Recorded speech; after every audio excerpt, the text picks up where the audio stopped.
If they do one of the study away programs, which we have many more of those and they're more popular, federal and state financially will go with them, but the institutional aid will not apply. We do, however, publish many outside scholarship opportunities that are available. On our website, one of our faculty advisors made this great, it's like 7 or 8 pages of a comprehensive list of scholarships for some are program specific, some are location specific for studying abroad. Thank you. On that note, I have 2 questions about the international program. One is, do scholarships follow them? And the other is, if they have the health care program here, which is Kaiser, does that go over? How does health care cover abroad international study? That is a good question, because many of our sponsor programs have a health insurance, an international health insurance component to it. I know with our exchange programs, some students have been required to purchase an international health insurance component as well. I'm not entirely sure how far the Kaiser program extends to international studies, but in the questions that it's come up, there's usually the domestic insurance don't cover international instances. So from what I've seen, there's been a separate component that students have to purchase. Okay, and then the scholarships? Institutional aid will not go over for study away programs, except in the instance where it's an exchange where the student is paying those tuition and fees anyway. The mill scholarships will apply, but if it's not an exchange, then the institutional aid will not go over. Could you explain more what's an exchange? An exchange, it's specific to the university with whom we have a relationship. I can tell you that we have most of our domestic programs are exchanges. We currently have international exchanges with 2 schools, one Leon University in Hong Kong and the other is Iwan University in Korea. We're also working on another agreement with the Hong Kong University of Science and Technology. But aside from those 3 schools, the rest are study away programs. We're working on expanding our exchange offerings, but right now it's only those 3. And going back to outside scholarship, you should be able to manage that with the scholarship organization. So just let them know ahead of time that the students doing study abroad and what that might mean for them in their disbursements. I'm just curious about safety, security on campus and in the neighborhood.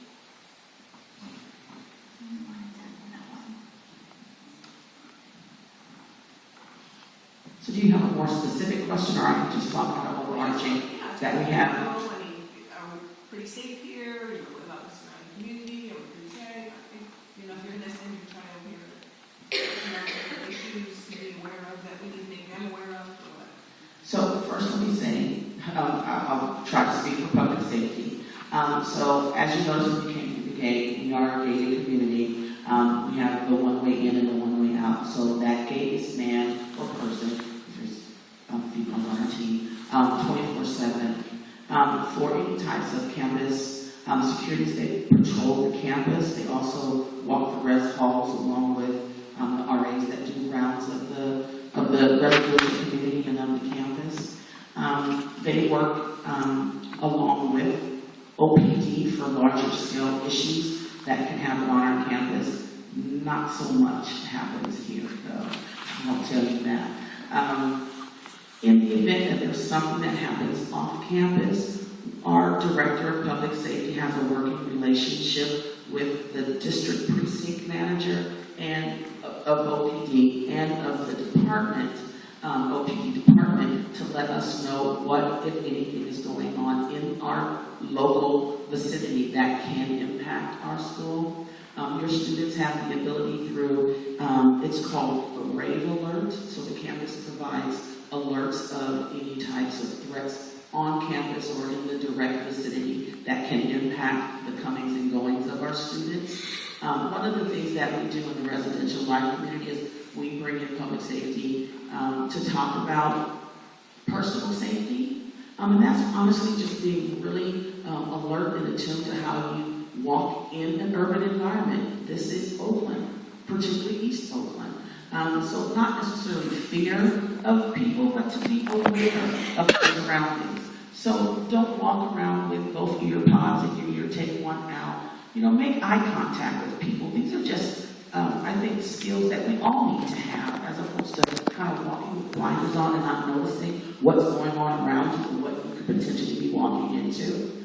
The other thing is we have our undergraduate students are provided with the AC Transit Pass. So we have a direct working relationship with AC Transit if something happens to our students while on the bus.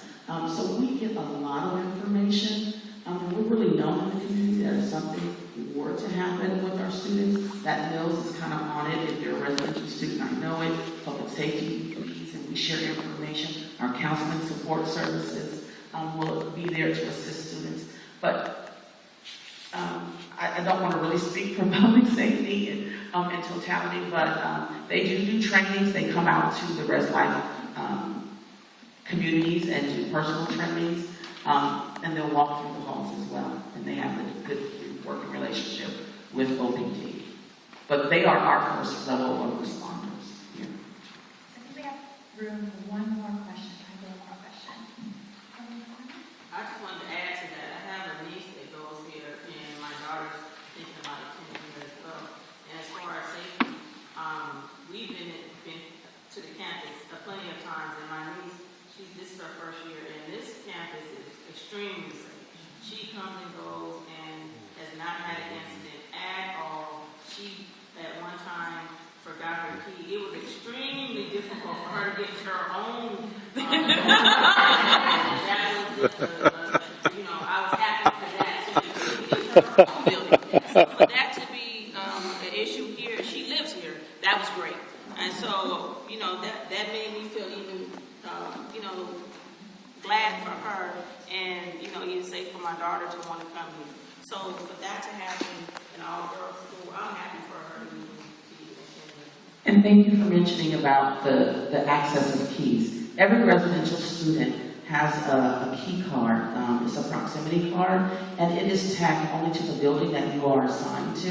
And if need be, we can find out what's coming in and out of the building. So we try to do as best as we can. Also, the RAs try to let the residents know that if you are going off campus, to let someone know, so that you can kind of have some other checks. But parents have asked in other sessions, is there a curfew? No, they're grown. They can come and go as they please. But we do assist them as best as we can. One of the things is that we do have a personal defense class in our department, and it's not just about physical stuff, it's about assertiveness and how you carry yourself, what kind of situations you need to be aware of, and things like that. So it's also a good way to Just building on what Monique said and what this wonderful woman mentioned is also if students at public safety know, say friends are coming over, public safety will check and say, oh, okay, you are meeting this student with your role here. The example I always give, I was a master's student here at Mills about roughly 6 years ago. At the time, my fiance came to visit me without telling me. It was a surprise. The gate people kept them at the gate. And so they could find me on campus and verify, yes, he is my fiance, yes, I was expecting him. So, and this is a 6-foot-tall, white, redhead engineer that they kept at the gate. So this tells you public security is here. If we have other questions that we didn't think of here, or a student says, well, did they say, is there some email or something we can contact?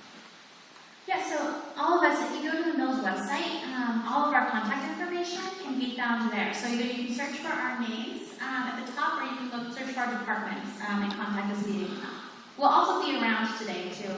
I can definitely speak for myself. I'll be at the lunch. Feel free to come sit with me and have lunch or ask me questions there. And I think a lot of us will still be around during the rest of the day. Some of us brought business cards, so if you want to take one, feel free to grab one from us. Right. So we're about to finish up, and you're welcome to come up here as well and introduce yourself and ask any questions that you might feel more comfortable asking